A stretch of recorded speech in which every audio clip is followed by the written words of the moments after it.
You can start off by just chopping the butter into the flour using your dough scraper. They have some pastry cutters, what we call pastry cutters now. You can get one of those and just chop this in if you have hot or warm hands. But I'm going to go in with my fingers. So basically what I'm doing is rubbing the fat into the flour, just using my fingertips. Now the overworking of your dough actually starts from this stage, when you rub the fat into the flour.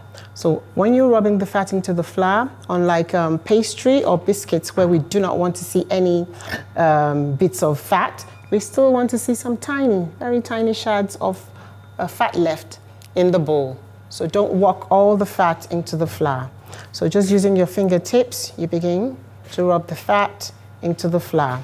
The quickest way to rub butter into flour is just to put everything on your palms and do this. We see people doing this all the time. But very dangerous, fast but dangerous, because your palms are the hottest part of your hands. So the minute you begin to do this, you start to melt the butter, and you will end up with greasy scones. And it will also affect the way your scone rises if the butter is already melted before you bake it.